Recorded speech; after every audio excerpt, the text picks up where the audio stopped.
क्योंकि इन लोगों को ये समझ में आ गया है कि ये चुनाव 2024 का ये हार रहे हैं, कि पुलवामा 2 जो होगा वो अयोध्या मंदिर पर कोई अटैक होगा। मतलब 40 जवान शहीद हो गए और मीडिया के एंकर खुशी से उछल रहे हैं।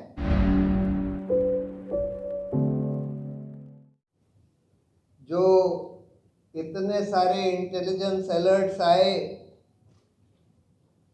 11 इंटेलिजेंस अलर्ट्स आए पिछले उससे 1 महीने में, जिसमें सब में ये वार्निंग दी गई थी कि इस तरह का कोई आतंकी हमला होने वाला है, उनको क्यों इग्नोर किया गया? जो स्टैंडर्ड ऑपरेटिंग प्रोसीजर था, जो बिल्कुल लिखित में था कि जब ऐसा आर्मी कॉन्वॉय चलेगा हाईवे पर तो उसकी जितनी साइड रोड्स होंगी उनको बैरिकेड किया जाएगा, वो क्यों नहीं किया गया? इस तरह की इतना सारा आरडीएक्स कहाँ से आ गया, कैसे आ गया? और उस गाड़ी को सीधा कॉन्वॉय से टकराने कैसे दिया गया? बैरिकेड क्यों नहीं किया गया? ये सब तो एक तरह के सवाल हैं कि भाई ये कैसे हो गया, किसने होने दिया, किसकी लापरवाही थी। उसके बाद दूसरे सवाल खड़े होते हैं कि 3 घंटे तक प्रधानमंत्री इस पर कुछ नहीं बोले। कहते हैं कि मैं जंगल में था, आउट ऑफ कम्युनिकेशन था, और 1 घंटे के बाद सत्यपाल मलिक जी के पास उनका फोन आता है और कहते हैं इसको दबा कर रखो, इस पर अभी कुछ मत बोलो।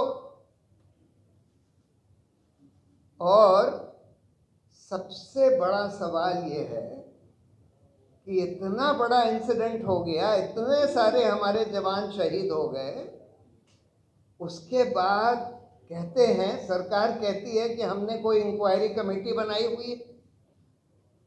इतने साल हो गए, 5 साल हो गए, 4.5 साल हो गए, उसकी आज तक किसी को रिपोर्ट पता ही नहीं है कि रिपोर्ट आई नहीं आई, क्या आई, किसको जवाबदेह ठहराया गया। इतने सारे intelligence alert, standard operating procedure को इग्नोर करने के लिए किसी को जवाबदेह नहीं ठहराया गया।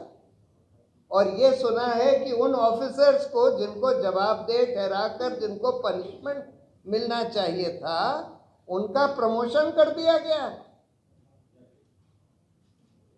तो फिर बहुत बड़ा सवाल ये उठता है कि ये लापरवाही से हुआ या करवाया गया? पुलवामा लापरवाही से हुआ या करवाया गया? और ये एक बहुत बड़ा सवाल है।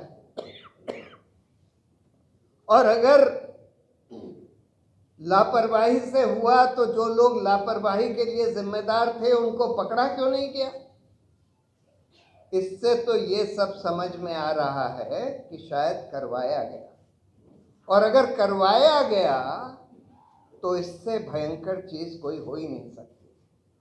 और इसका एक प्रमाण इससे भी मिलता है कि जैसे ही पुलवामा हुआ, इनके गोदी मीडिया के एंकर खुशी से उछल रहे थे कि we have won like crazy. मतलब 40 जवान शहीद हो गए और मीडिया के एंकर खुशी से उछल रहे हैं कि we have won like crazy. और इसलिए ये बात इतनी अहम है क्योंकि आज जो मेरे पास आ रही है, और एक सोर्स से नहीं, कई सोर्सेस से आ रही है और क्रेडिबल सोर्सेस से आ रही है, कि अब पुलवामा 2 और बालाकोट 2 की तैयारी चल रही है। और क्या तैयारी चल रही है?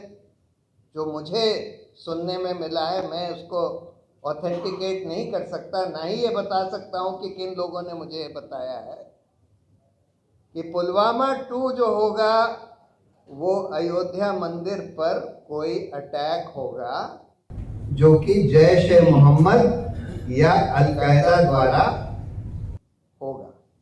या करवाया जाएगा।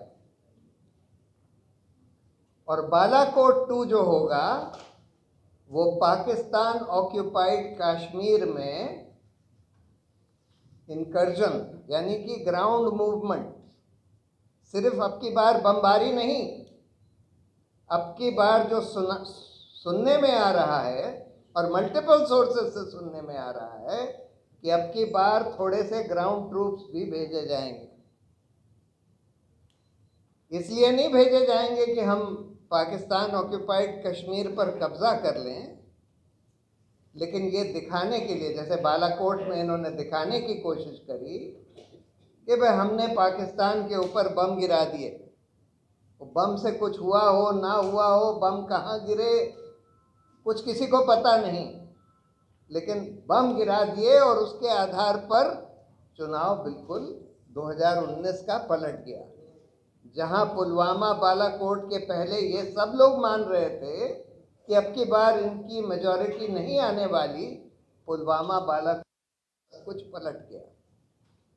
बहुत सारे लोग ये भी मान रहे थे कि उसके बाद भी इनकी मेजॉरिटी नहीं आने वाली। आज तो खैर हिंदू के अखबार में एक बहुत बड़ा लेख आया है कि जहाँ जहाँ बहुत क्लोज कॉन्टेस्ट था, यानी कुछ 100 का मार्जिन था, वहाँ वहाँ करीब करीब सारे इलेक्शंस में भाजपा जीत जाती है, और ख़ासकर वो भाजपा रूल्ड स्टेट्स में। तो ये कैसे हो गया कि जहाँ इतना क्लोज इलेक्शन हुआ सभी में भाजपा जीत गई? तो ईवीएम में कुछ हुआ, कुछ और मैनिपुलेशन हुआ, ये हम नहीं कह सकते, लेकिन खैर अगर हम ये भी मान लें कि पुलवामा बालाकोट से इलेक्शन पलट गया, तो आज इसकी बहुत बड़ी आशंका है। और यही बात सत्यपाल मलिक जी ने हाल में एक इंटरव्यू में बोली, ये लोग चुनाव जीतने के लिए कुछ भी करवा सकते हैं। ये बात बिल्कुल सही है।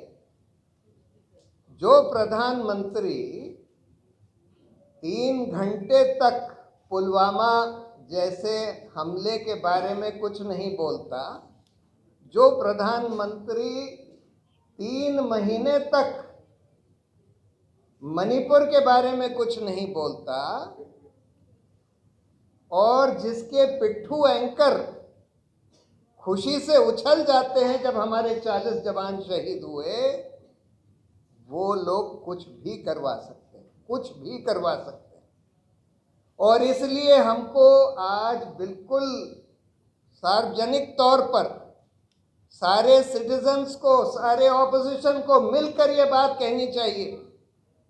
देखिए, ऑफ इंडिया जो भाजपा का मीडिया ऑर्गेनाइजेशन है, उसमें ये छप चुके हैं अल-कायदा, जैश ए मोहम्मद के बयान कि हम लोग राम मंदिर पर, अयोध्या के मंदिर पर हमला करेंगे। अब अगर उस पर आपने, सरकार ने सिक्योरिटी नहीं टाइटन करी, और इतनी नहीं टाइटन करी कि वहां पर हमला हो ही नहीं सकता, और फिर भी अगर हमला हो जाता है तो हम क्या मानेंगे कि हमला होने दिया गया कि हमला करवाया गया? और इसकी बहुत आशंका है। ये मानकर चलिए, अयोध्या नहीं तो कहीं और हो सकता है, क्योंकि इन लोगों को ये समझ में आ गया है कि ये चुनाव 2024 का ये हार रहे हैं। ये सारे के सारे संकेत साफ हैं कि 2024 का चुनाव हार रहे हैं, और एक ही तरह से जीत सकते हैं, या तो इस देश, पूरे देश को मणिपुर बनवा दें, और उसकी तैयारी चल रही है। कल जो यहाँ हुआ नूह में, गुड़गांव में, कल जो हुआ ट्रेन पर, ये सब इन सब चीज़ों के संकेत दे रहा है कि इस देश को, पूरे देश को मणिपुर बनाने की पूरी तैयारी चल रही है। एक ये कर सकते हैं, और दूसरा इस तरह का पुलवामा 2, बालाकोट 2 कर सकते हैं। इसलिए पूरे देश को इसके बारे में सतर्क रहना होगा। सबसे पहले पुलवामा की जवाबदेही मांगनी होगी कि आपने ये कैसे होने दिया, और जिन लोगों ने होने दिया उन लोगों को क्यों आज तक जवाबदेह नहीं ठहराया गया है, उस इंक्वायरी का क्या हुआ, उन लोगों को क्यों प्रमोट कर दिया गया है जिनको जवाबदेह ठहराया जाना चाहिए था। अगर हम ये भी मान लें कि आपको नहीं पता था, आपने नहीं करवाया, तो जिन लोगों ने होने दिया, जिनकी लापरवाही थी, ये तो साफ है कि लापरवाही थी। आपने 11 इंटेलिजेंस अलर्ट्स इग्नोर किए, आपने स्टैंडर्ड ऑपरेटिंग प्रोसीजर वायलेट किया, और उसके बाद भी किसी की जवाबदेही नहीं तय होती है। तो इसलिए हम लोगों को ये सवाल पूछना होगा, इसकी इंक्वायरी रिपोर्ट मांगनी होगी और पूरे देश को आगाह करना होगा कि इस तरह की घटना फिर से करवाई जा सकती है। बहुत बहुत धन्यवाद। खबरों में बने रहने के लिए फोरम 4 को सब्सक्राइब करें और नोटिफिकेशन पाने के लिए बेल आइकन दबाएं।